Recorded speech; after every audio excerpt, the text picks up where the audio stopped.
It's 7 o'clock. Let's roll. Good afternoon, everyone. Welcome to KS Recruiting Space. I'm Keith Scott, Special Teams Coordinator, DB's coach at Central Arkansas. I want to talk to you guys about KS Recruiting Talks and how it came about. The word that comes out to me right now is consistency.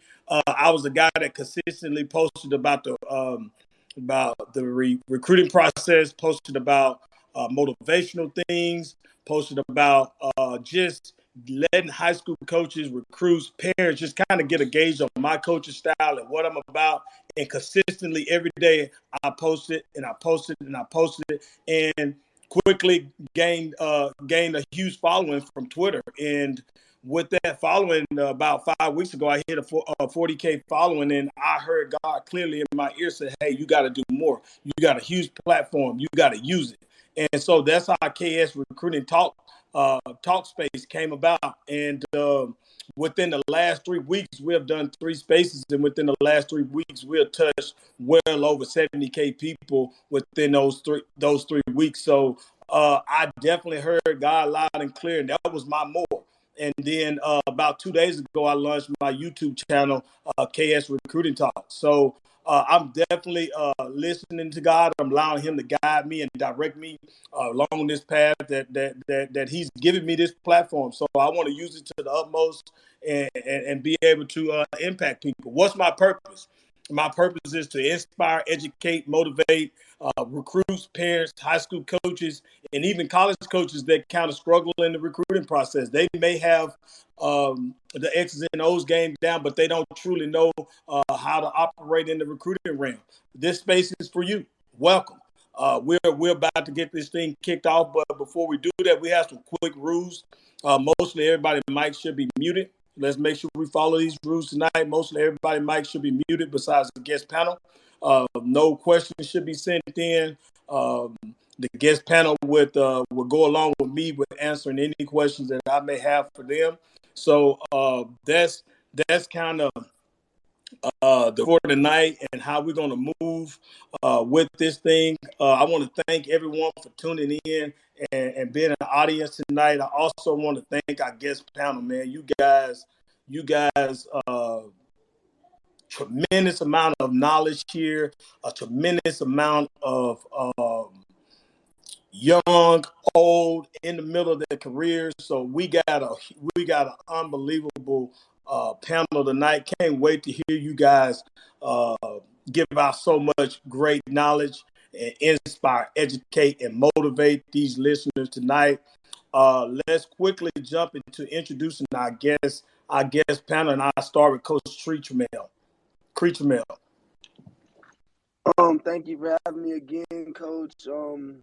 I'm currently the corners coach at the University of Central Arkansas, home of the Purple Bears. Great job, Coach Cree there. Coach Jamar Johnson. Yes, sir. Like Coach Scott said, my name is Jamar Johnson. I'm the wide receivers coach here at the University of Central Arkansas. Great to be here. Coach Park. You got to unmute yourself, Coach Park. Coach Park. Go ahead, John. Yeah, John Johnson, running backs coach, Sam Houston State. I recruit the Dallas Fort Worth area. All right. I see you on now. Go ahead.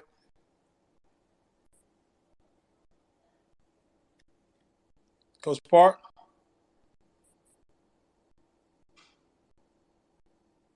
All right, Coach Wheaton, go ahead. How's it going, Coach? Man, again, extremely excited to be here. Anthony Wheaton, offensive coordinator, wide receivers coach at Campbell University in Raleigh, North Carolina. Excited to have you on, big dog. Coach Pick. Hey, you guys, great to be on tonight. Coach Ray Pickering, I'm the current offensive analyst at Texas, at Austin. Great to be here. Coach Anderson. How's everyone doing? Sean Anderson, offensive assistant, Rice University. Coach Qualls. What's going on, guys? Coach Josh Qualls, offensive coordinator at Cumberland University in Lebanon, Tennessee.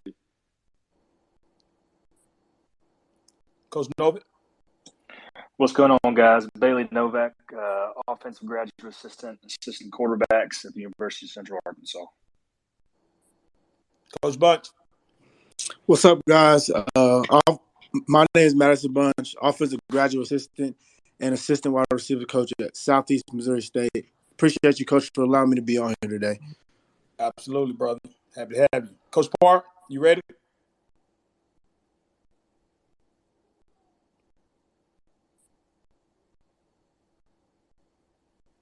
All right, seems like Coach Park's having some issues there. What we're going to do is we're going to quickly we got two topics tonight, camp advice and also offensive play. So what we'll start out with is first we'll talk about camp advice, giving out advice from camp. So our first topic is running the 40 at a camp versus not running the 40. I would start us with this. I think running the 40 at a camp, if the staff is not okay with your speed, they're questioning your speed, and you show up at the camp and you don't want to run, that's a red flag. I think that's going to hurt your recruitment. If there's any questions about your speed, you must run. It's no second guessing. You should show up unless there's an injury that does not that hinders you from running the 40. You should run the 40 to help out your recruitment. Most of the time, coaches ask about your 40 because it's some part of the film your speed wasn't confirmed. So if they're questioning that and you want to get the offer, you want to confirm that it's an official offer, and if it's an offer commit, you need to be able to run. So those are my 2 cents on that. Next, I'll let Coach Johnson go. Yeah, Well, coaches, can you hear me okay? Oh, Coach Johnson, I apologize. Go ahead, Coach. I'm Coach Jamar tonight. Yeah. I didn't know if you were talking to you, big dog. But I think you pretty much summed it up there, Coach Scott. I think I like to see guys compete. So if you come to camp and you come to camp to compete in everything that the coaches ask you to do. So definitely, yeah, if you don't want to run the 40, you just pretty much saying you slow. Especially if you don't run the 40, but you do everything else. That really tells coaches what they need to know. So I'm looking for guys to come to camp, compete, run the 40. Make sure you know how to run the 40. One thing I'm gonna say this because I've seen this a lot during camp in this past week. Fast guys are gonna run fast, so no need to jump the 40. Make sure you get up there, get on the line, get set for a second, and then run. Guys that try to run, that try to jump the 40, in my mind, they slow. So if you're fast, you're gonna run fast. Trust yourself. So, but if you don't run if you don't run the 40 at the camp, but you do everything else, that tells me you really don't want to compete. Man, Coach, inspire, educate, motivate. Great job right there. We'll go to Coach Wheaton. Yeah, y'all knocking it out the park right now with this one. Everybody that's listening, man, there's only about 10 recruits in the country that can show up to a camp, not run a 40, and all of us are still gonna offer.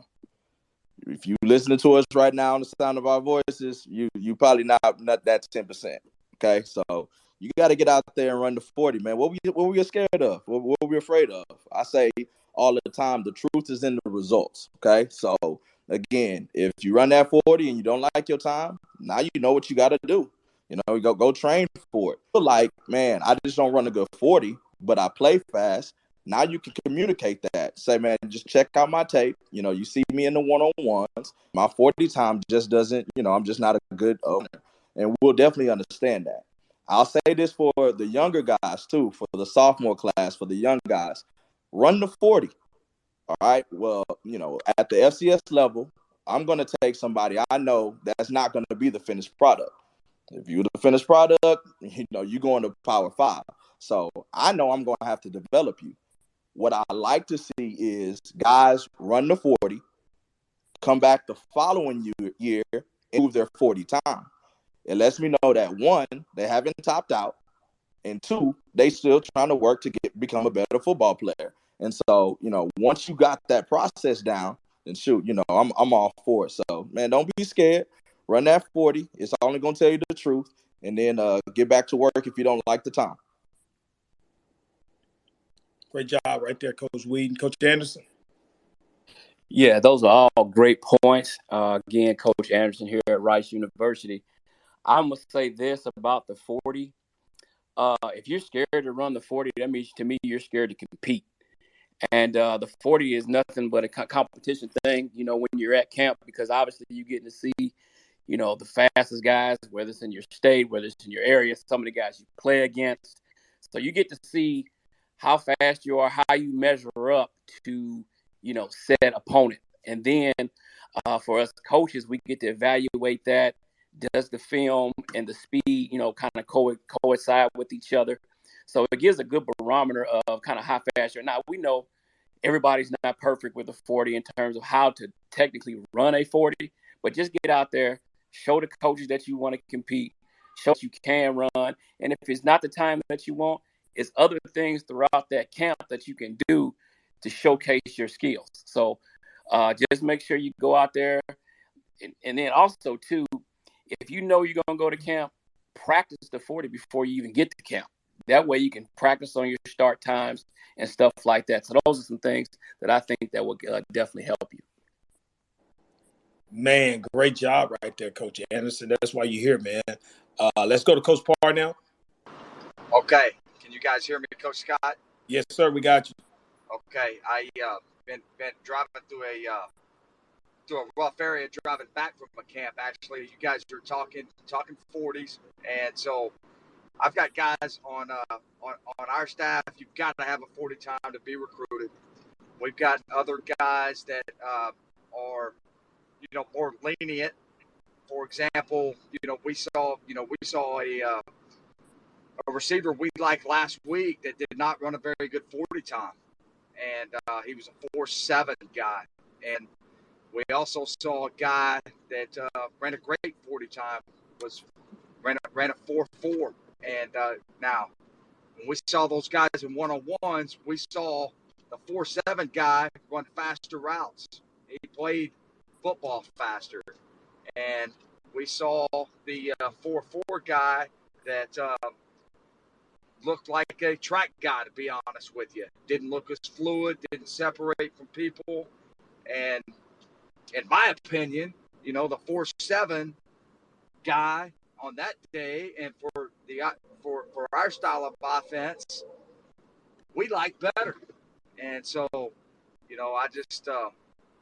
I think it's only I don't think it's the total evaluation is what I would say. It's part of it. It may be an eliminator for some. It's not for the offensive side of the ball on our staff. Appreciate that, Coach Park. Question number 1 is done, man. It was some really good details given out. Those guys laid it out there to you guys as honest and open as possible. Man, I really appreciate that. It was really good info, man. If you're on and you're listening, like, comment, retweet that you're on this space, and this space is definitely helping your recruiting process. So next, we'll jump into topic number 2. How do you evaluate the offensive athlete at a camp? We'll start out with Coach Pick. What's going on, my man? Generally, Coach, what we like to do is,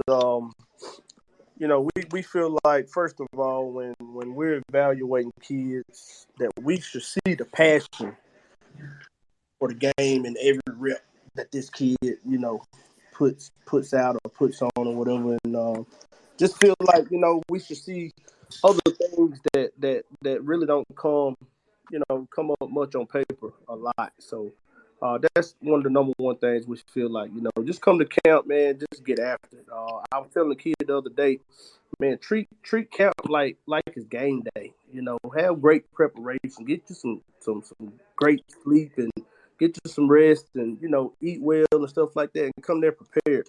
But obviously, we're looking at, great measurables and stuff like that. We want to be able to see guys fly around, and ultimately, at a camp, we want to see guys that separate and dominate every rep. We want those guys that just love the game, that has some kind of trait, some twitch or whatever that just loves it and wants to separate themselves and just ultimately, like I said, coach, just dominate the camp. Appreciate that, Coach Pick. Inspire, educate, motivate, man. Great job, Coach Qualls. Yeah, it's a great job. A lot of great points. I'm going to hit on, when we're evaluating an offensive athlete at a camp, and what I mean by the athlete is somebody that comes to camp and is wants to participate and compete in more than just one position. So a running back who wants to get some receiver routes, a receiver, running back, vice versa, different positions. We want to see how well that athlete can bend. Is he flexible? Can he change the direction? Because as an athlete, we're not just asking you to run routes. We might be asking you to do a lot of different things. So we want to see a lot of different things with you as far as the bend and flexibility and the change of direction. More importantly, really the lateral quickness. If we're going to ask you to be an athlete, if we're going to ask you to get in the back and carry the ball between the tackles every now and then, but then put you in the slot and put you man-to-man on a nickel Sam or on a safety or out there with a corner one-on-one, then we're going to have to see how you play in space as well with the one-on-ones and the wave drills and all the types of drills we see. And then the other thing when we're evaluating all athletes is can you take coaching? We're really just asking you for the most time to take 30, 45 minutes of your day to just take coaching, take direction, and listen to what we're asking you to do. Because you don't get a whole lot of reps. So when you get up there, you need to really be able to take the coaching and make the most of it. Because if you can't take coaching in 45 minutes, how can we as coaches trust that you're going to take the coaching for the next 4 to 5 years? You don't get a whole lot of opportunity, so you got to make the most of it. And then the biggest thing for me is I'm a big body language guy, big mannerisms guy. Out there when I'm evaluating you as a player, I'm checking out everything. Receiver, you cook somebody off the line of scrimmage, you stack them, you get to the top of your route, you come out of it great, and the quarterback gives you a bad ball. What are you doing next? Are you throwing your hands up in the air? Are you making a face? Are you saying something? Or are you just understanding, hey, I just did my job, the coaches saw that, and I'm getting my next rep. Same with the quarterbacks. If you throw a bad ball and the receiver drops it, we know that you threw a good ball. If you throw a good ball and the receiver drops it, we know that you threw a good ball. You don't have to put your palms up and you don't have to make a thing. Just have great body language, championship body, and take coaching. And that's pretty much how we evaluate most of our guys. Wow. Good job right there, Coach Qualls, man. Inspire, educate, motivate. Appreciate that knowledge right there. Coach Park, unmute yourself. Okay, guys. Yes. So the camp equation points that that I just heard.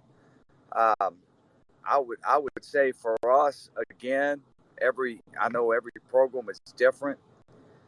The camp isn't a total evaluation tool, for us. The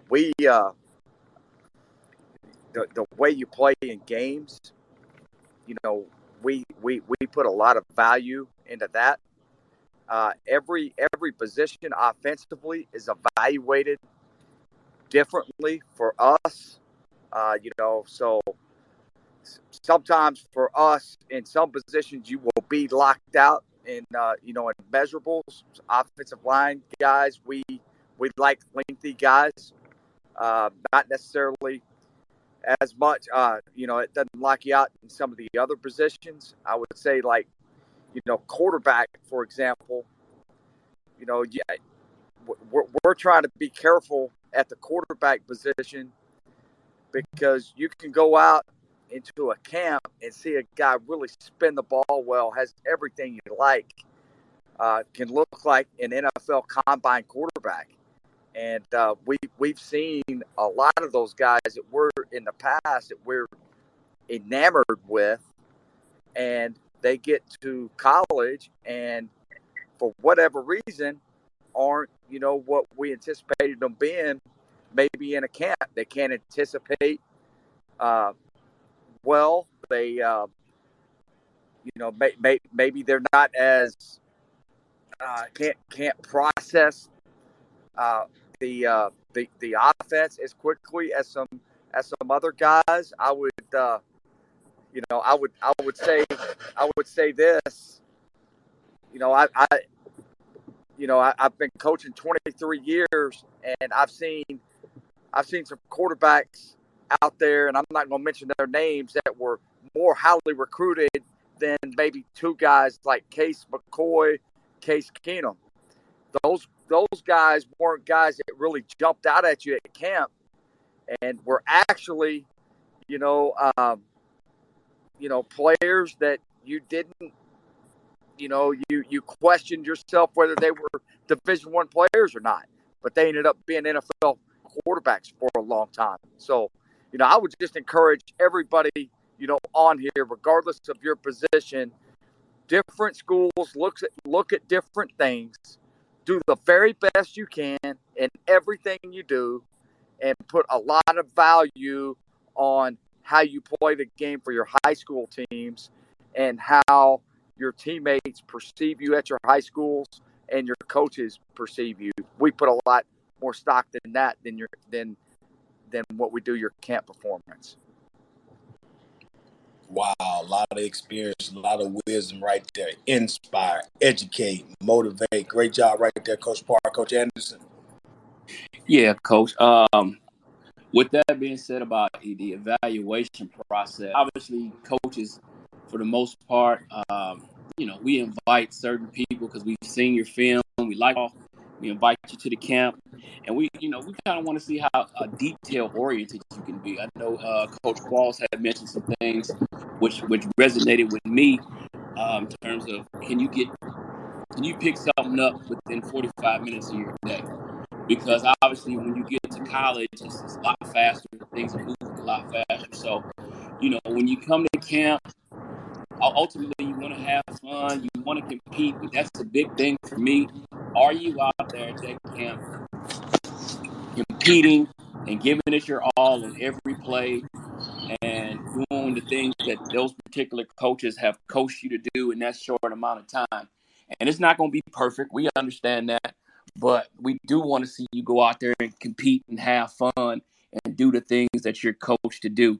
And that's basically what a camp is for, just to see us so we can see you live. Because some of us, we may not be able to get to your games. We may not be able to see you live and get to go to the school or whatnot.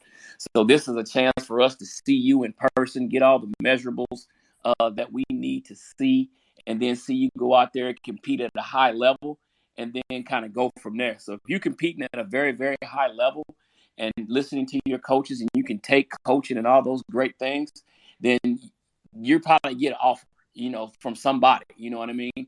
And never, I know everybody wants to go D1, everybody wants to go Power 5, but, when you get those offers from those D2s, those NAIAs, those D3s, people that want to, speak with you, you got to be able to talk to those people, you know what I mean? And just make sure you're respectful to everybody, because everybody wants you to come out there and compete and have fun.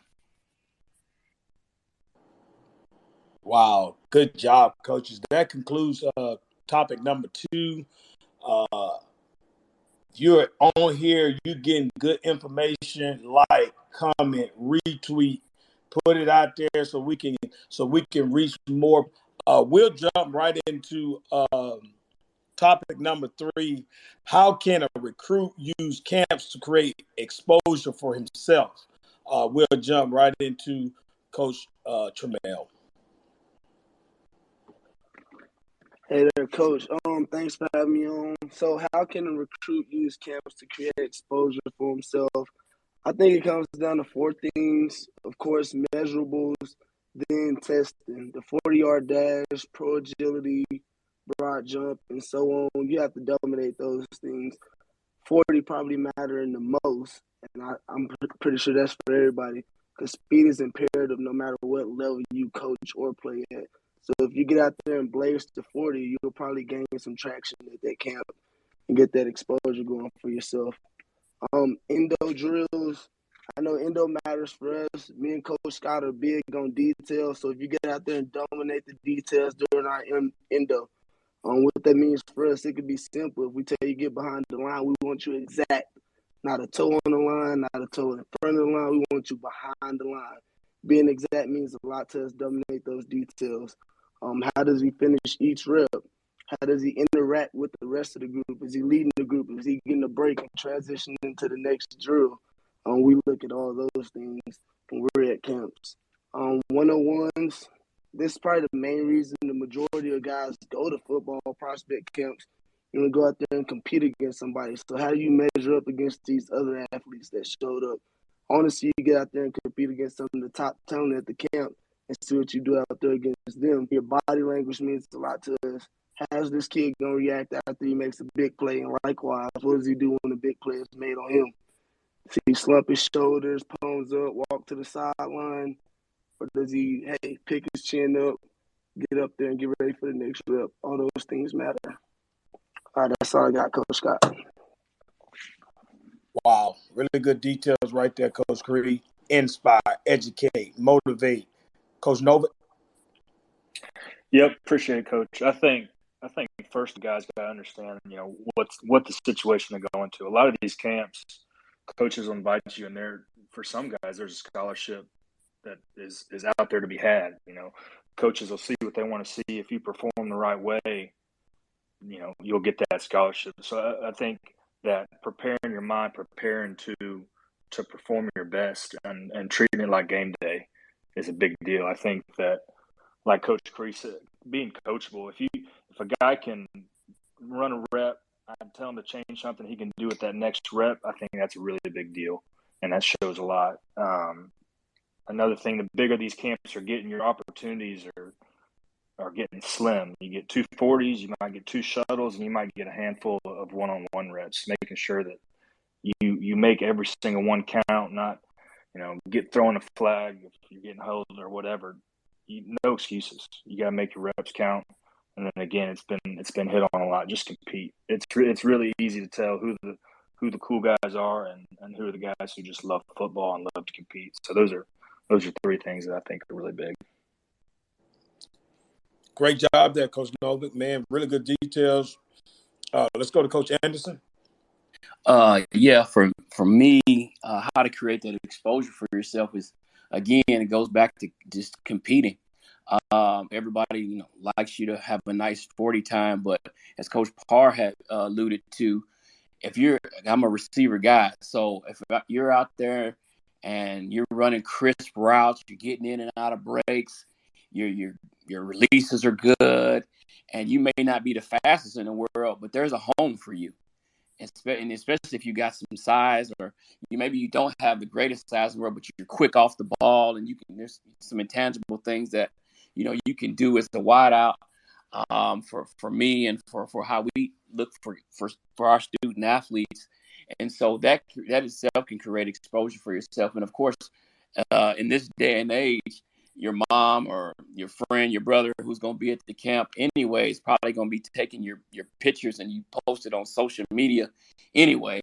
So that in itself will create, some exposure for yourself. But to get your name out there, and because it's guys that we have offered that were at camps and they weren't even on our radar, and then they go to the camp and kind of dominate the camp a little bit, and of course we throw that offer out there to them, and we may not even heard about them. You know what I mean? So if you're just out there, you're competing, you're dominating whoever's in your way, whether you're O-line, D-line, whatever the case may be, and you're just dominating, that's a great way to have exposure for yourself. And of course, I know you got a lot of young guys on here. Hey man, get that GPA together too. Because if you go to tell a coach and the coach is excited about you, and you tell him you got a 1.9, that exposure gonna drop right then and there. So if you got that great GPA along with that that football mindset and skill set, you'll definitely get the offer that you want. Inspire, educate, motivate. Great job right there, Coach Anderson. So happy you on, man. That's why you're here. Coach Pick. Yeah, man, just to piggyback off Coach, the first thing that I wanted to even jump into, man, like the same energy you putting into, like, getting to all these camps and, you know, bugging mama and bugging your high school coach, that same energy. You need to keep that same energy in that classroom to get that GPA up. So that's well said, Coach, because before you get any notoriety or anything of a scholarship or whatever, the grades have to be right. You know, so you're wasting your time. I call it hustling backwards. You don't want to hustle backwards. Why am I putting all this energy into camp hopping and everything else and trying to showcase my skills and everything else? And then it comes time to present those grades, and the grades ain't right.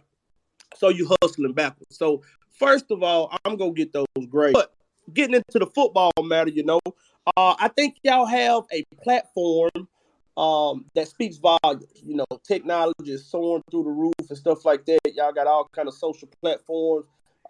That's one thing that you guys have on a lot of people. Now, back in the day, of course, we struggled. It was sending the VHS tape, and they were just stacked up in the room. But now you guys got like instant access to a lot of this stuff. Okay. Again, when approaching a camp, man, just make sure like you treat it like a game. Like treat every rep like a game. Okay. If the camp has accolades, shoot for them. Okay. If they have camp MVP, camp this, camp that, whatever, shoot for the accolades. And like I mentioned before, Coach, just great preparation, man. You can't get enough of that. Can't get enough of that. Just great preparation, being prepared for the skill set and the measurables that you're going up against and stuff like that, and just continue to separate yourself. Now, the one thing Coach was talking about just then was word of mouth. He said the fact that you can go dominate a camp and they not even be there, and they can get word that, hey, such and such dominated a camp. So make sure you have those thoughts in mind. And just keep this in mind too. Coaches and scouts do want to find you, okay? But going back to the academic part, man, you got to have that straight before anything else. Inspire, educate, motivate. Appreciate that, Coach Pick. Hey, I would chime in on the end of this. I think Coach Anderson kind of alluded to it, but I want to bring and shine a little bit more light on the fact that if you show up at a camp, I would have somebody record everything that I do. My 40, my individual drills, my one-on-ones. I would have them record everything because you can say, hey, yeah, they recorded me at a 443 at the Central Arkansas camp. But if nobody recorded it, you can't post it on your Twitter, it carries no weight. It carries no value. So, but if you say, hey, I beat 3-star, blah, blah, blah, I'm a D lineman, I beat this 3-star athlete at the Central Arkansas camp, and you got it recorded, that carries weight. That carries weight. So I would every camp that I go to, I would create just like a huddle highlight. Man, my highlights of me running the 40, me doing change of direction drills, me taking from coaches. I would have all that stuff documented. So those are my 2 cents on that, man. Right now we're rolling. I appreciate everyone tuning in. And we got a great audience right now. So thank you guys for taking time out your day to tune into KS Recruiting Talk. Like, comment, retweet. Let people know that this is good information. It's helping some people. Let's reach more people by letting people know that we're definitely doing things the right way here. So next we'll go into question number 4. Good subject lines to follow up with coaches after camping. We'll start with Coach Creechmel. Me personally, the best way to follow with me after camp is just to reach out to me, provide your basic personal information, and we all know what that is: your name, high school, classification, and what position you camped as. I think it's up to mention your camp number if you remember that. Because me, I'm just gonna go back to my list. All right, camp number S198. I got him highlighted. Okay, I remember this guy. I have a pretty keen memory. I also may remember something unique you wear. I know a lot of guys are in some cleats now. Even if you got on 50 wristbands, not my style, but it's something I remember you by because it was a unique article of clothing. Other things that may help is location. You know, we play on the stripes. We got the big bear head in the middle of the field. So, hey, I ran into Coach Cree on the bear head. Oh, you shoot me at my DM. You remember me? We talked on the bear head, yada, yada. That's something I might remember. So anything you can do to trigger that memory for me to bring out some recollect of who you are, what we talked about, and just your performance at the camp. So, Great job right there, Coach Cree. Let's go to Coach Jamar Johnson. Hey, Coach, appreciate you having me on. You know what? Just to follow what Coach Cree, what he was talking about, man. I think what's big, you making sure that you're remembered. I look at coaches no different than in any type of adult businessman out there, right? We appreciate people reaching out to us just to simply say, "Hey, man, I really appreciate you and thank you." So, I think for the young men listening to this talk, you reaching out to a coach and saying, "Hey, Coach, this is my name, my school. This is where I was at the camp. I really appreciate you coming out to watch me." But one thing that I possibly think could be a gem for you guys, okay, is give a fact of something that you learned that day from the coach. Like, so for instance, right, we Central Arkansas just had a camp, right? So if I had a kid reach out to me saying something of the sort, "Hey, my name's Jamar Johnson. Something that I really, really enjoyed learning today was when Coach Johnson was able to teach me at the top of my route being quarterback friendly." That's something that I can apply to my game. I really appreciate it. Hopefully we get to talk sometime about some things that I can apply to my game from your school. I'm going to tell you right now, that's already going to let me know that this kid is 100% paying attention and he's coachable. Because to be frankly honest, and I'm pretty sure every coach on here could say this, how many kids are reaching out to you with the fact that they learned from that day at the camp, right? Or at a camp period, right? That's not super common. I know, at least not in my DMs, right? I don't really have that many kids reaching out saying, "Hey, Coach, I had a lot of fun. I had a lot of fun at the Central Arkansas camp today. Man, what was really cool that Coach Johnson was able to teach me about being quarterback friendly. That's something that I can apply to my game. I would love to have the time to talk about some things that I can apply to my game from your school."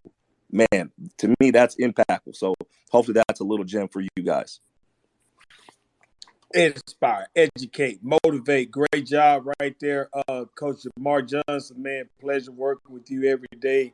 Coach Qualls. Man, that was a great job by Coach Cree and you, Coach Johnson. So I'm just going to hit it on real quick. They kind of pretty much hit everything on the head right there. But the biggest thing for me is asking, how do I stay in contact with you? And then, again, same thing, understand, know your camp number. Give me your name. If you've got your phone on you, we can plug in my number real quick, and you can shoot me a text saying, "Thanks, Coach, blah, blah, blah. This is so-and-so. Where'd you go to school? What's your classification?" All that stuff that coaches just hit on right there, that's for me is the biggest thing. How do you stay in contact, with the coach that you was with all day long, and building that relationship with that coach going forward? Great job there, Coach Qualls. Coach Bunch. Again, Coach Bunch, Southeast Missouri State. You guys did a great job. Spoke on a lot of stuff I was actually going to talk about, but there's a couple of things that help out recruits talking to coaches after camp. It could be simple as ask them, "Hey, what's the process like from here?" It could be seeing them at another camp. It could be a campus visit. Just finding out and picking interest between you and that coach. I feel like the biggest thing that a lot of kids get misconstrued is knowing their value and everything that they do, and just knowing that, hey, I can find out how really interested a coach is by our interaction. So I think that would be a good one for recruits to really talk about after camp. Another one I think is really good is, asking a coach, what does their camp schedule look like? It's another opportunity for you to get in front of that coach. Y'all may have been talking or DM or for a little while, and it's just the more opportunities you may get in front of a coach, is the more he may end up liking you. And it's obviously anytime you get in front of a coach, it's a great opportunity to show off your personality and things that you do. One thing that is kind of, it's kind of more toward guys that may get offered at a camp. You go to a camp, you dominate, you get offered by a school that you may or may not know too much about. But one thing that I like personally is kids that have core values. So one thing that I would like is, hey, I got offered by a school that I may not know much about. Hey, asking this coach, hey, what is, as a football program, what are some things that you guys believe in? What are your core values?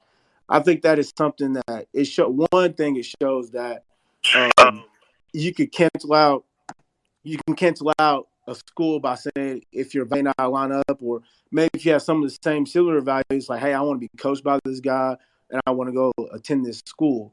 And on the other hand, as a coach, seeing a kid and seeing him have values and actually interest in that, it says a lot about the kid.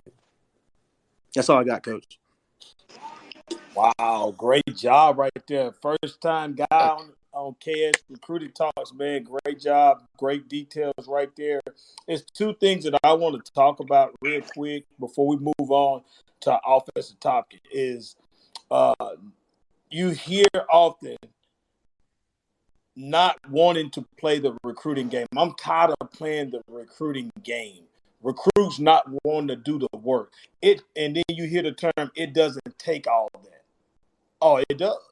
It does. Until you can pick up your recruiting journey and get it started, it's going to take you continuing to work and continue to promote yourself. That's the day and time. So for the ones that say it don't take all that, or I'm tired of playing this game, you got to stay at it, man. I'm here to encourage you. I'm here to inspire you. I'm here to educate you. I'm here to motivate you that you got to stay at it. You have to stay at it. Yes, you have to play the game. Yes, it takes all of that.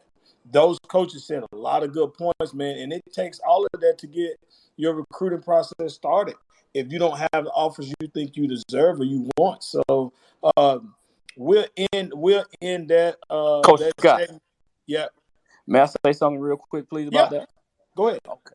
Real quick, too, guys, and it's kind of off, a little bit off topic, but as you know, I'm at Rice University Academic School.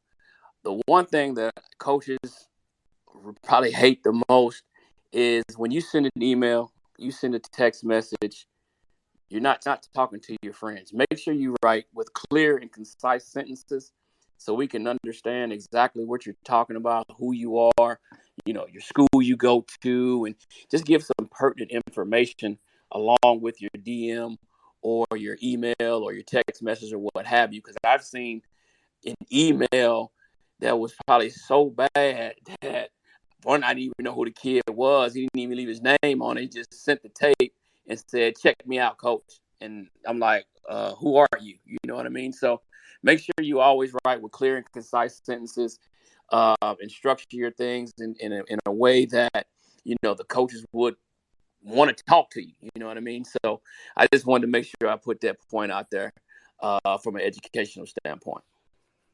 Thank you, Coach Anderson. Appreciate that, man. Now we're moving into a topic, man. We get to talk a little ball. If you don't hear now, you don't hear these guys talk about recruiting. You don't hear these guys talk about how they approach the recruiting thing and giving you guys tips, inspiring you, educating you, and motivating you. Now you get to hear them talk about ball. Let's see what type of ball coach they are. So, our first topic: what do you look for in your evaluation process as a position coach? We'll start out with Coach Parr.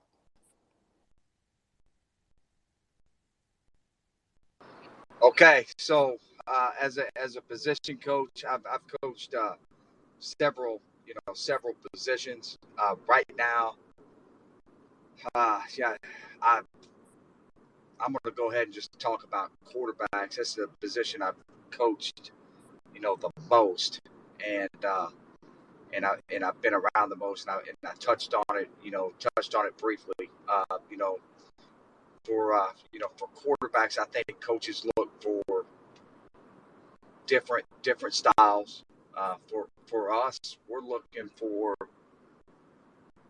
pocket passers, and so we feel like that gives us some separation from some other schools, because a lot of the schools are looking for dual threats.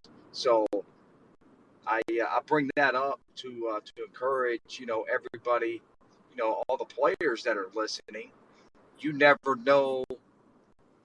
It only takes one school to give you a shot, and you never know who you're going to fit.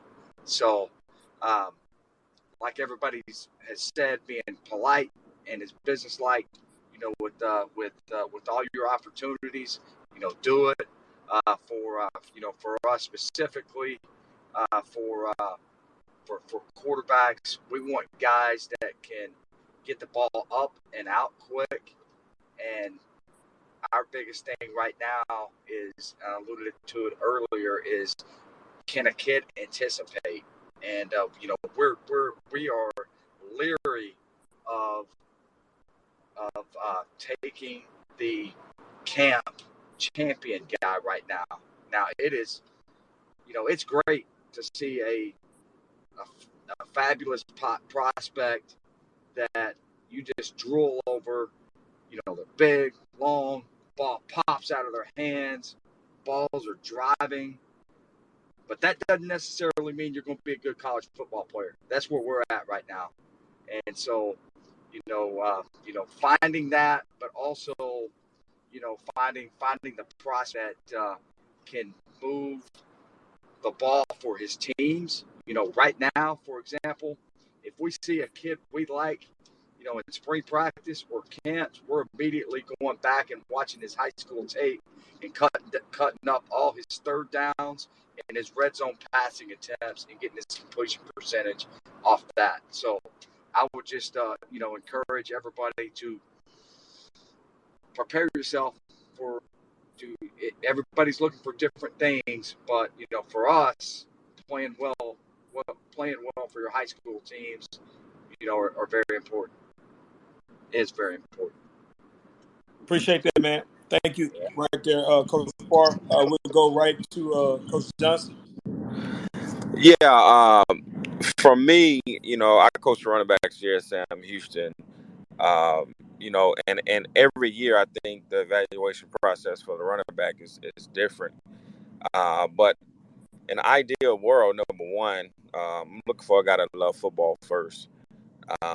Obviously, academics got to play a part in that. So, I'm not going to spend too much time on you if your academics not right. But if your academics is right, you got to love football, and you got to love every aspect of what it takes to be the best player that you can be in the freaking country at this position. So, number two, I think the leadership standpoint, it's going to stand out. I'm not looking for our guy, but if a guy that can lead by example and he does everything right, I think that guy can be a leader as well. I like a guy with some swag. At the running back position, it's a tough play. So you gotta have some swag doing it. You gotta love doing it. From the field aspect of things. First off, a guy that don't mind and love running through the tackle box and have really great physicality, have great contact balance running through the tackle box. A guy that never get tackles by the first guy. A guy that can make a guy miss in the open field, and obviously if he can get the home run distance, if he's doing it in high school, I think he'll do it in college. It's one thing you can't. I think a lot of coaches try to sell guys on just the guys, but if the guy he got 5 home run hits his senior year, I don't know if that guy's a big time player. You gotta his highlight gotta stand out, but after the highlight get me excited on the game field. because I like to see how guys play throughout the course of the game. Or you run into the football, or you playing without the football. Can you catch the football out the backfield? All that matters to me. Ideally, if you can get a 3-down back, I mean, that's perfect. I mean, he can do it all. You never have to take him out the game, But, I know, like I say, recruiting changed every running back. So this year, actually, I'm looking for 2 guys. I'm looking for a 3rd-down guy. I mean, a 3-down guy, and I'm looking for a game changer guy. So if I can find all that in one, that's great.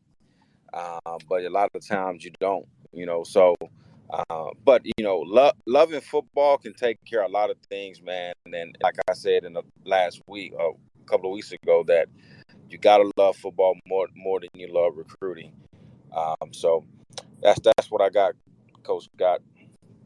Inspire, educate, motivate. Great job right there, Coach Johnson, making you a second round with us, man. We appreciate you being on. We'll go to Coach Pick.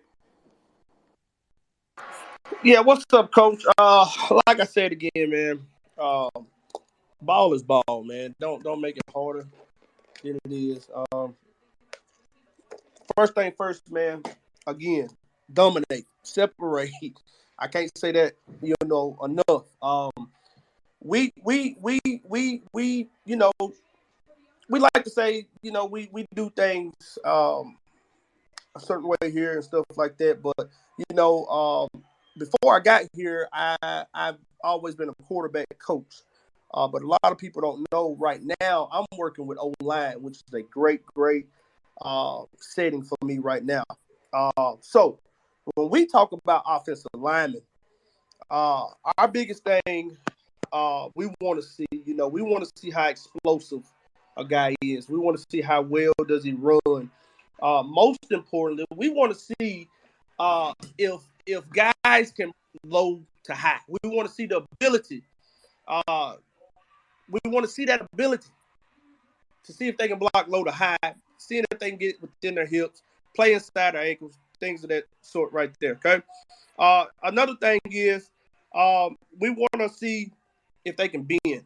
That shows us the athleticism and things of that such. Now, of course, when evaluating you, we're going to come in. The first thing that we're going to do, we're going to get sizes. We're going to get sizes on your arms. Okay, we want to know how long your arms are.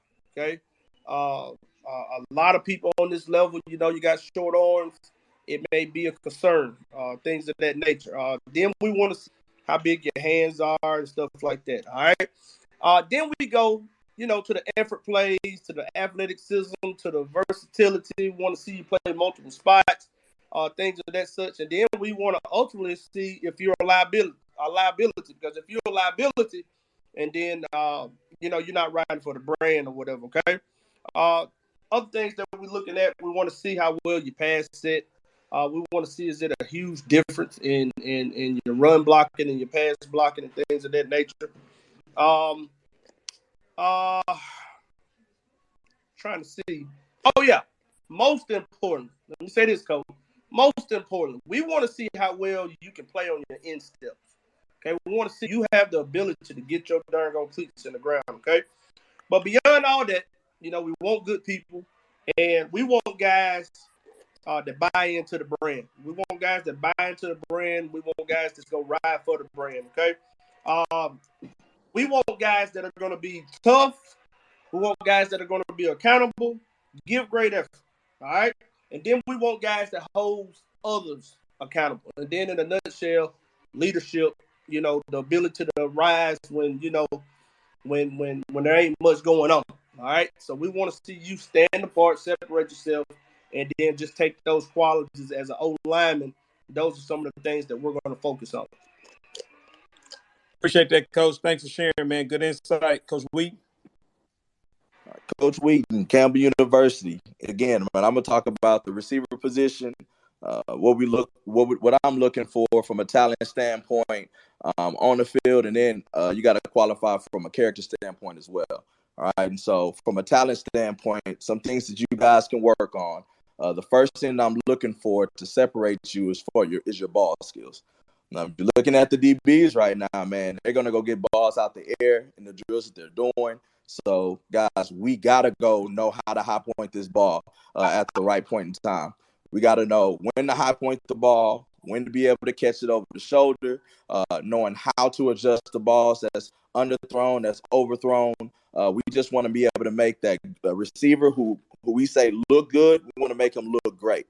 And so ball skills is an area that I feel like you guys can go work at by yourself. You can get better and become a better receiver prospect for yourself. Route running.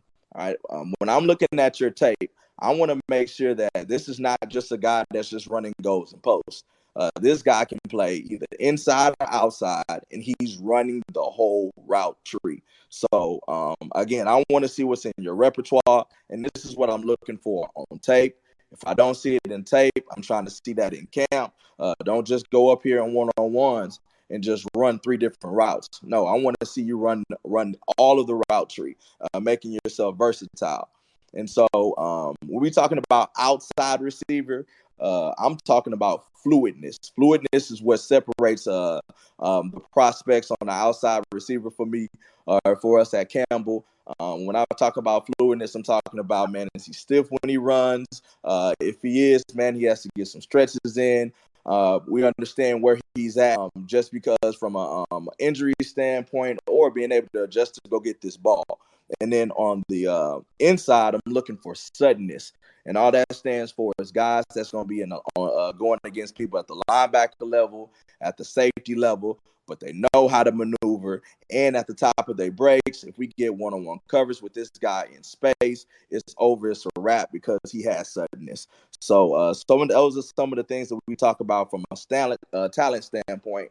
And again, I'm going to go with Coach John Johnson on this one. I got to see you play in person. I want to see how you catch the ball in person. I want to see from your tape, this can get watered down. Are you making plays in the big moments of the game? Or is your tape coming from, your team being up by 20 or down by 20? Nah, man, I want to be able to see you making plays through the first quarter, second quarter, third quarter, fourth quarter. And I want to know what your role is on that team. When I'm talking to your high school coach, are you playing the Batman role or are you Robin? Are you one guy or are you the guy? And so I'm talking that talk from a standpoint of, if in college, in high school, you was just Robin, and I'm recruiting you. You may be fast, you may check all the boxes, and you come to college, and I'm trying to ask you to be Batman. I got to teach you how to be that.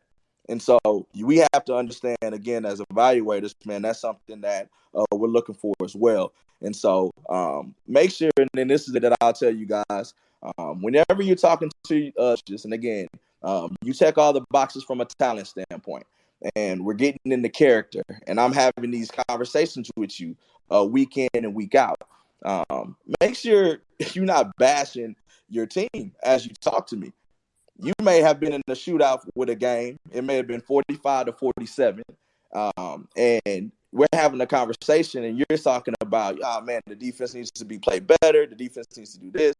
Man, I'm calling and asking you, how did you play? So, trust me, man, I'm a coach. I can see the box score. I can see what went on. Let's just make sure that we're being smart. We're not, cutting our own face off with the things that we're saying inside of these conversations as we have in these daily checks. And so if you're doing that, then I really feel like you can separate yourself and get recruited by playing the receiver position, because it's a great position that's separating the game of football right now, as you can see from the draft. So that's all I had, Coach. Appreciate that. That concludes topic number 1, man, in the offensive topic. We'll go next to what's your position teach progression. We'll go with Jamar Johnson. Hey, Coach, appreciate you once again having me on. Guys, I will tell you this, man, for the young man listening, as far as recruits goes, I'm a big believer in fundamentals. So I teach my progression just how the receiver play is had, right? So when I talk about that, I talk about the first thing is going to be your stance and your start, right? So if I'm looking at a guy, right, I got to make sure that his stance is the right way. So I'm going to make sure he's 90-10, making sure that he's right over his knees, hands over his knees, and he has a solid stance about himself. That way he's not false stepping. Is he rolling right off that foot? Is he false stepping the back foot? So that's going to be big for me. We're focused on that first, right? And then it's going to be your start, right? Some guys are going to call it your get off, right? That's going to be big for me. So even when I'm teaching that or evaluating film, period, I'm going to be paying attention to these guys, how they're getting off the ball. Because a lot of times when you're watching guys film or you're coaching guys, you can see how he's affecting the DB when you're talking about how he's getting off the ball, right? How is he threatening this guy? I'm sure as every receiver coach could let you know, we want to threaten this guy vertically. So his stance and his start is going to be everything, okay? And then the next thing that we're going to kind of go into is the releases. And again, you heard me say in the beginning, big on the fundamentals, right? So although there's a lot of fancy releases out there, the speed release will always be, by God, the receiver's best one, okay? Because that's going to be the one that's going to be selling this DB that I am a vertical, right? I might give him something, maybe just a one stick, maybe a one stab, but I'm talking about a super simple, fundamental release as far as a vertical threat is the speed release, right? So we're going to get into the releases from there, right? You can get to the one piece, you can get into the two piece. We're going to focus on that. So I teach that as my next progression, okay? Then you get into it just how the receiver plays had, right? You got into now you're getting into the route, right? And again, that just kind of, if I kind of backtracked on it, we're going to be able to affect this guy vertically, right? What does coach have in your own? Whether it's a hitch, whether it's a go route, whether it's a post, whether it's a comeback, your routes need to look the same, and that is we're selling vertical. Everything's a go until it's not, just like the GOAT Jerry Rice has taught the game. Okay, and then I'm gonna finish it off with the catch, right?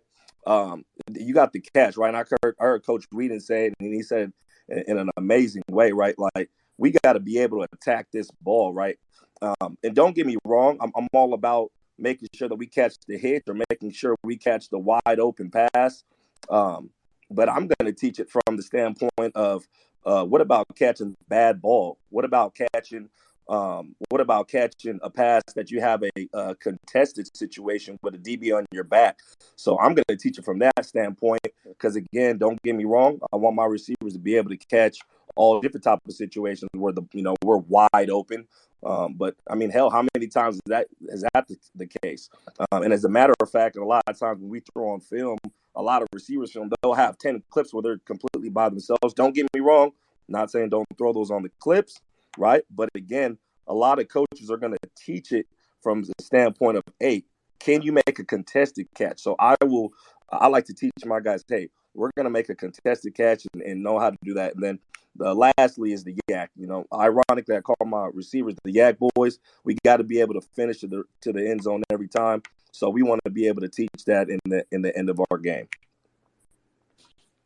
Thank you, Coach. Wow, great job right there, Coach Jamar Johnson. Inspire, educate, motivate. Next, we'll have Coach Qualls. Yeah, thank you again, Coach Scott. From the quarterback position, I'm gonna always teach my progression from the ground up. So you young guys, young quarterbacks listening, really focus on as you're going through this process on working on your feet, working on your lower half. Not so much arm strength, because arm strength will come as you get bigger, faster, and stronger. So I do everything from the ground up. I think from the quarterback position, a lot of people don't understand that most of the time your accuracy and where you're going with the ball starts with your feet and with your legs. If you're not lined up with your legs, then you're going to be less accurate, not be able to get as much on the football, explode with your hips and all that stuff. So we're going to start from the ground up. We do a lot of footwork drills, getting the ball out, being in different positions. And I'm a big also on I don't think you can really change a quarterback's motion once he gets to a certain point, but you can change his sense of urgency by getting the ball out quicker. We don't do a lot of drills in Indy with throwing the ball because the quarterbacks get enough throws with routes on there with the running backs and the tight ends and the receivers and 7-on-7 and team. So we don't do a whole lot of throwing just taking some stuff off the quarterback's arms and Indy, but we do a lot of core strength, holding medicine balls, making sure that forces you to keep your elbows tight while you're in the pocket, doing a lot of movement in the pocket with the medicine ball. But we will use drills as far as getting the ball out quick, because that's in what we do offensively in the RPO offense. We got to get the ball out quick right now. So working on that release, sense of urgency. For you young guys too, a good release that I kind of look at is anything that's 0.2 or below, and that's when you separate your hands and the ball leaves your fingertips. That's I want around 0.2. So we work on that as well. But other than that, those are just some drills that we do. Most of our drills are lower body based focused. But as far as quarterback goes, the next part in the teaching progression is we try to teach these guys, man, so much of what we do goes into the film. Understanding pre-snap what we're doing. If you understand what you're doing pre-snap, then that's going to make your post-snap decision so much easier, so much quicker, so much more of a sense of urgency at quarterback and making the right decision, because you already know pre-snap what we're doing. Not so much focus on post-snap. Post-snap reads are usually reading one guy or two guys. But if you can understand what you're doing pre-snap, understanding keys and seeing certain types of tendencies by defensive backs and linebackers and what's going on up front, that'll help you out post-snap as well. So really my teaching for GRAD ground up, and then we do a lot of film work, a lot of understanding, just watching film and watching tendencies of different defenses. Appreciate that, Coach Qualls. Good information right there, man. If you're enjoying and getting really good information and it's helping your recruiting journey, man, do not mind liking, comment, retweet, so we can get more people involved in this thing and continue to impact as many people as we can. Next, we'll go to Coach Novak. Yes, sir. Being a quarterback guy as well, I'll kind of hit this from a different perspective. Talk about more of a schematic installation process and how I like to do things. And really, one of the things that's helped me the most is being a high school guy before I came to UCA, and actually being in the classroom and understanding that, you know, every kid's going to learn different. So the big thing with me is just trying to use as many mediums as you can to hit every athlete. So you'll start with a hard copy detailed install, and the thing on that is the more detailed you are, showing progressions, yardages, as detailed as you can, that'll rub off on your guys, and I think that's a big deal.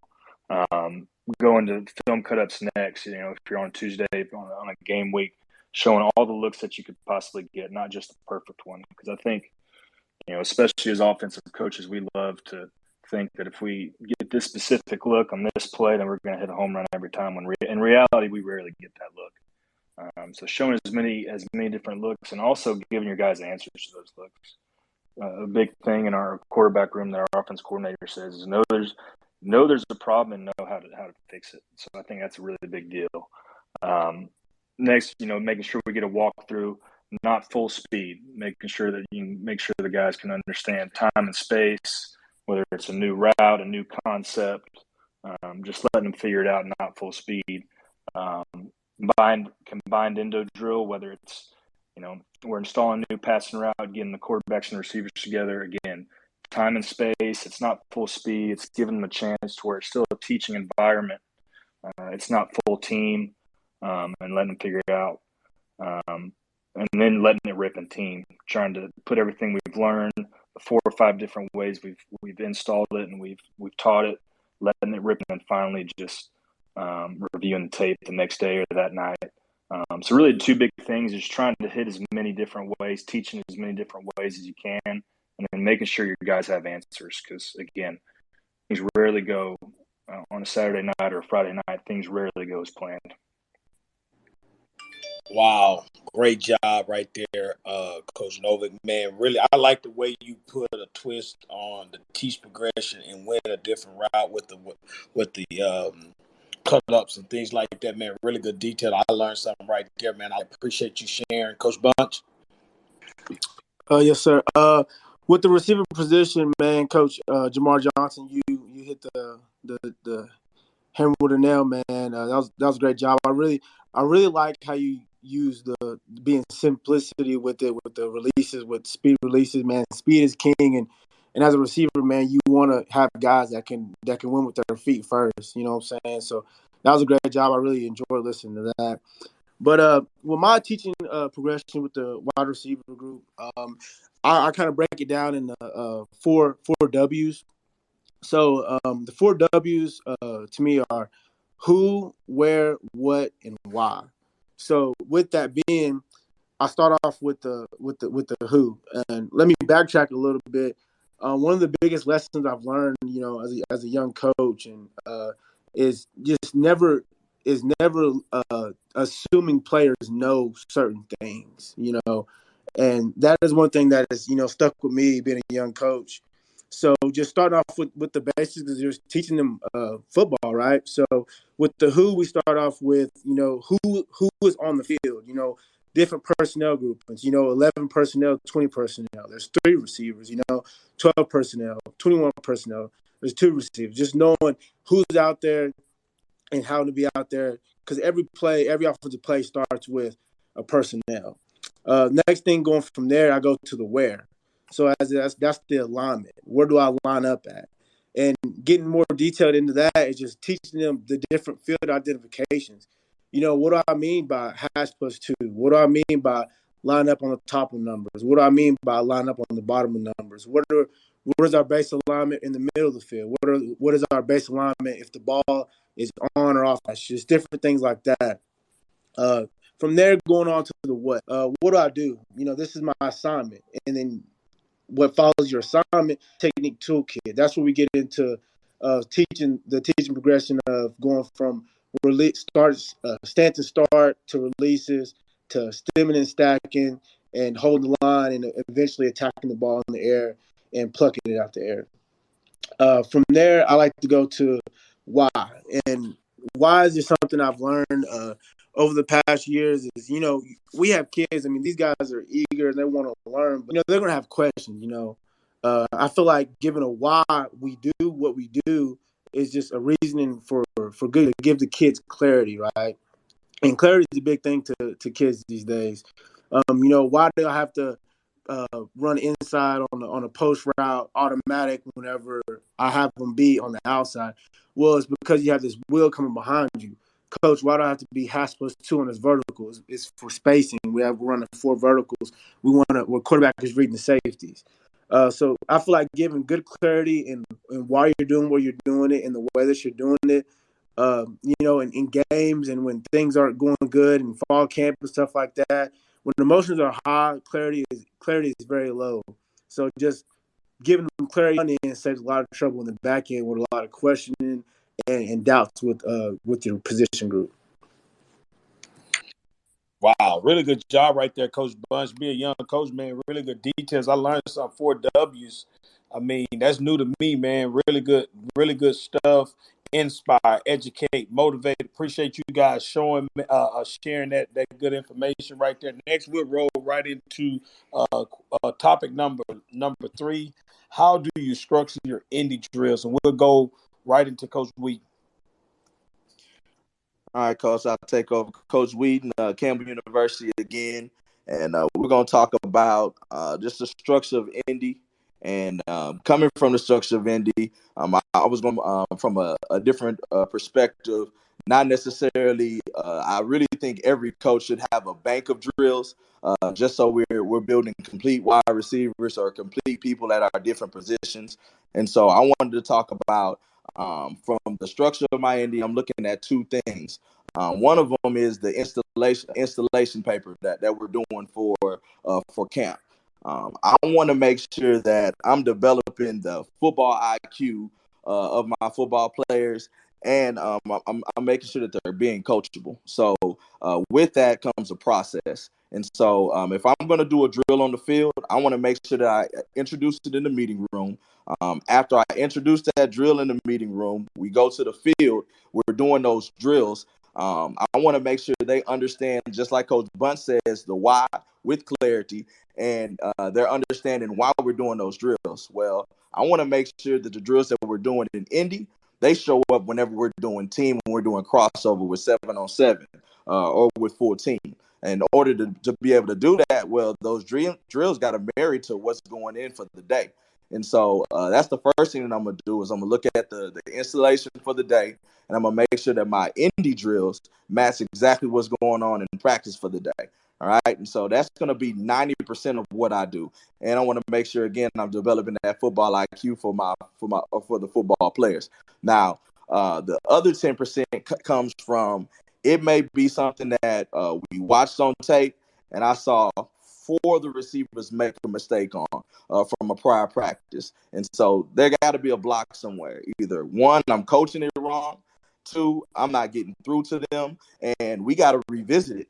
So that next day, man, I'm tired of seeing it on tape. I don't want to see it on tape anymore. Well, I'm going to hit that particular drill again just to make sure, or I'm going to create a drill. I'm going to create a pod just to make sure I get that point hammered home with whatever resources that I have, whether it be extra scout bodies from the DBs, whether we have to dummy down for ourselves, whether we have extra support staff. I don't care what it is, but that's what I'm looking to do inside of Indy from a standpoint of making sure that I'm developing the football IQ of my guys so they understand the process of everything, and making sure I clean up things that I do not want to see made mistakes 2 or 3 times inside of camp or in the football season. So that's what I have for that question, Coach.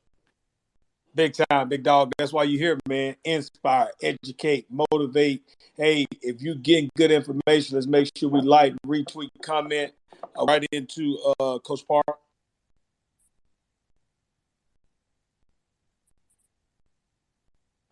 Coach Park?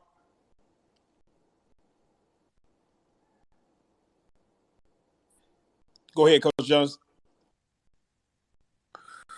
Yeah. So very similar to Coach Wheaton there. I kind of structure my drills depending on what we doing for that day, especially in camp. So those first couple of weeks in training camp, we are working drills that's really is going to simulate what we doing in practice. So we got inside zone going in. I'm gonna have an inside zone drill set up, giving those guys to read the footwork and the reaction at the end of the drill, just like they'll do it in practice. Same thing, mid zone, all that good stuff. If we catching the ball out the backfield, we're going to set up drills that's going to be exactly what we're doing in practice, because I'm a big believer as well. Your drills should show up on tape. You shouldn't just do drills just to be doing drills. When I was a younger coach, I did that. So I'll be the first to admit. So it took me some years to understand that my drills must show up on tape. And then when you can go back to the film room with the players, they can say, oh, this is the drill that we worked on, and this is why we continue to get better at this, because we are repping it and we are detailing it and we're talking about it and we understand why we are doing these drills. So I got that training camp piece of it. And then once we get into the season, I'm only doing things because, as we know as coaches, you only got 6.5 minutes of individual during a season. So with that very little time we have, I'm only doing things that I feel like we need to work on. Maybe that's a cut that we didn't see. Maybe it's a read we didn't see. Running a football. Maybe it's a walkthrough. Maybe that ended period is a walkthrough of, this is who you got on this 6-man protection, and we can create a drill to make sure guys understand what we're trying to do. That's what we'll do. So just like Coach Weed, man, we coach together Missouri Southern, so we kind of like in a lot of different ways, but these drills must show up on tape. And if I'm a running back standpoint, if we doing any type of footwork drill in the individual inside zone, mid zone type drill, I'm gonna make sure that at the end of every drill we'll have some type of reaction, because what running backs do all the time, we read and we react. So that you got to incorporate that in your drills as well. So that's all I got for me, Coach. Appreciate you. Appreciate that, Coach Johnson. We'll go right into Hey, Coach Coach Scott. Yep. Hey, man, you guys were. I just got a message from one of my former players that happened to be listening. I had no idea. I was getting taking care of a speeding ticket when you called on me. Okay. Yes, sir. So, hey, lots of good stuff there. I've got something a little bit different, in regards to Indy, and I'll be quick. We're trying to do a lot of our Indy, making it off-season oriented, Coach Scott, and everybody does things differently, but we like to get a lot of plays in practice, and we believe in a lot of whole part, and we're challenging ourselves to teach a lot of fundamentals in our whole part drills, if that makes sense. So that might be that's I know there are a lot of great coaches on here. I believe in good indie drills. All have grown up on them. I believe they need to be detailed, show up in games. But that's one thing we're challenging ourselves on is teach the indie with the whole part. That way you're killing 2 for 1, and we're trying to get a lot of repetition out there with this, and decreasing the amount of time that we're doing it. So that's just one thing we're doing it. Going 50, 62, I guess, in a 50, Coach, and there's no way. My computer said 65 in here, so battling that. Apologize for not being on point when you called me up. For Victor Rodriguez for letting me know.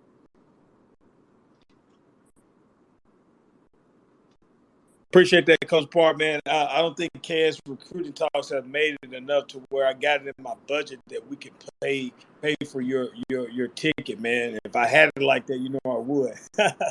Well, your podcast, I did find out, in the state of Louisiana, my speed limit, they felt sorry for me. They heard I was on a podcast, and because I was educating young people, I guess, they knocked that speed down so it went driving record. So I guess that's a win. Awesome, man. I got my first sponsorship. KS. Yes, sir. That's awesome, man. We'll go right into Coach Anderson. Yeah, so a lot of great things from all the receiver guys. I'm a receiver guy myself. But with myself, I'm always going to start off, whether it be the fall camp or spring ball. I think everything is derived from your core, from your base. So I'm going to start off with stance. Will be like the first thing we teach. And then, of course, you have your other endo drills that you kind of do every day. But just not to make it, a long-winded thing, is whatever we're working on in terms of install. So if it's a big run day, so my endo practice will be more or less blocking drills. If we're running our inside zone stuff, outside zone stuff, whatever. So we're working on push crack. We're working on mirror drill. We're working on, things to get our minds right and ready to block somebody.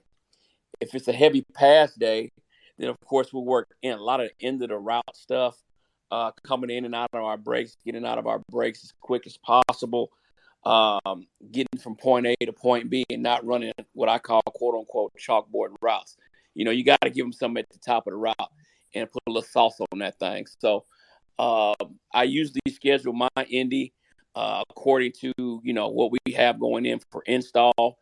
And then, of course, I do my everyday, whether it be ball drills at pre-practice or cone right there at the beginning of Indy, and then we'll go into some more specific stuff in terms of our install stuff. So to make it quick, that's pretty much how I run my Indy. Man, really appreciate you sharing that.